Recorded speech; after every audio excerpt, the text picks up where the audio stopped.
Women's 1500 meters, T11. 2 heats in this, and it features from Colombia, Maritza Arango Butraga of Colombia. Silver in the 800 meters in the last 2 World Championships. The first 4, only the winner goes through from each semi-final, plus the 4 fastest losers. And it is Maria Fiuza of Portugal who's electing to run. On your marks.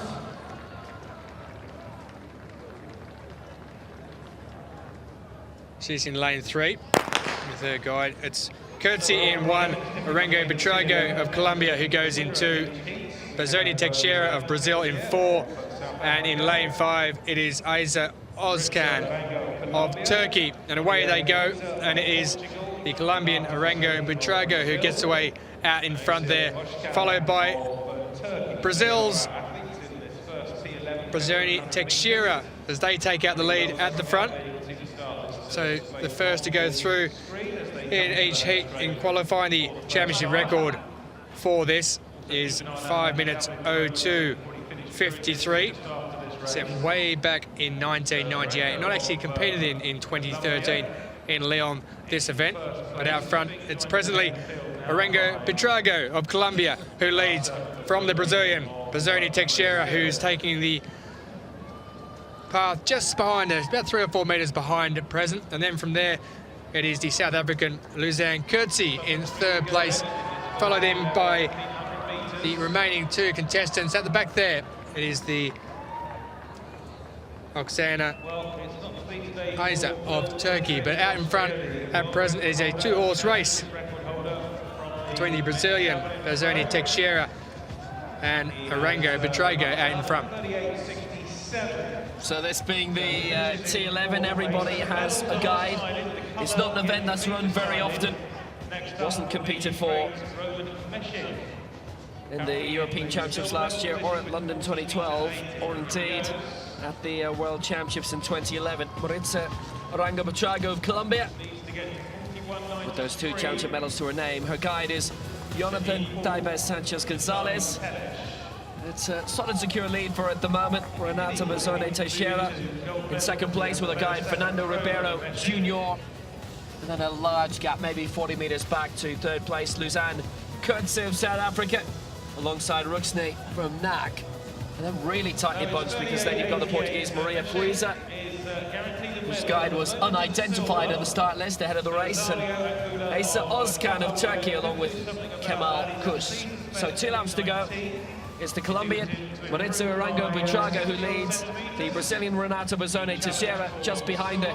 The real battle for top spot. It's only the winner who automatically goes through, after all, to the final later in the week. And of course there has to be a lot of talking from the guide here, because this needs to be paced out just right. At the back there, the Turkish athlete Ayza Ozkan in last place. The guide for the South Africans, Arun Vermaak, who's taking around Luzanne Curtsy. That is normally a male guide who goes around with the athletes. When you see throughout the different categories, it's normally a male. On this occasion, it's a female with the South African going through with her, and of course has to be from the same country. But out in front and in 2nd place, it is South Africa in 2nd, and it is Colombia who is in 1st. There she is, the guide for the South African, Arun Vermaak. In the yellow top there is the guide who's taking around Luzanne Curtsy, and they're currently sitting back in 4th position as they make their way through the field on this 3rd lap of this women's 1500 metres T11 race. It is unusual, but it is a different beast as well, don't forget. So it's not the case as with the sprints, where you certainly need a male guide alongside you. Really might be the only ones who'd be fast enough to keep up in a sprint, but you can pace yourself a bit more in 1500 metres. Here's the bell. It's being led out by Renata. This is being led out by Maritza Arango Butrago of Colombia, with Renata Bazone Teixeira of Brazil in 2nd place. 3rd now, a little bit of a move coming from Maria Fiuza. She's overtaken Luzanne Curtsy of South Africa in 4th place. But remember, a teen distance athlete telling me before that they treated their races more as time trials than anything else, and if they got their timing and pacing right, without the obvious little bit of acceleration needed to overtake someone if you're in that situation, no normally they would do very well, whereas obviously in the sprints it's something very, very different indeed. Tightening up a little bit, but it's Arango Buitrago who leads for Colombia against Renata Bazone Teixeira in second place, and then basically quarter a lap back towards the rest. Maria Fuisa of Portugal in third place, Luzanne Kurtz of South Africa in fourth. Turning the final bell, turning the final bend, and here Maritza Arango Buitrago, who's coming through, enough room to win, with a little bit of acceleration towards the end as well. Arango Buitrago then will take the victory. It'll be done in 5:05.52 with Renata Bazone Teixeira in second place for Brazil. In third for Portugal will be Maria Fuisa.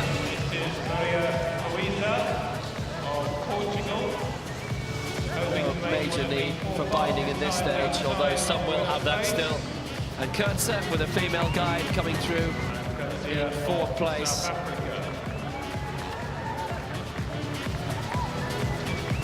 And in fifth place, Asa Özkan of Turkey. So there's our winner, Maritza Arango Buitrago, with Asa Kozan coming through in fifth place for Turkey, 5:05.52, the confirmed winning time. 5:05.52 for the Colombian, lifetime best for Renata Bazone of Brazil.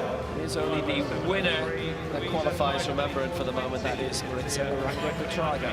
The Turkish athlete put a lot into that.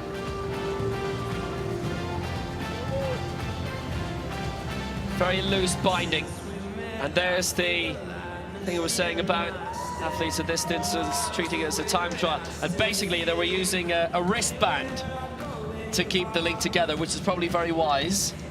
And did you notice he had a watch in the hand there, pacing him as he went through? So a little bit different to what you would normally see. Some athletes deciding to get binded on the left-hand side, and some on the right. There is the watch from the guide, Mesquite in Galicia.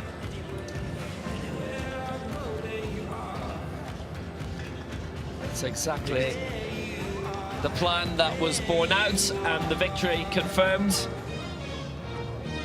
Well, after the second heat of this, we've got 3 heats of the men's 5,000 metres. T54. That will be a lot of fun. All of the great wheelchair races in that category we'll see in that. Maritza Arango Buitrago qualifies. Renata Bazone Teixeira also put down as a qualifier, by the way. That's a lifetime best. Are allocated to athletes with varying degrees of visual impairment. in third. Athletes in the T11 class have the least vision, with very low visual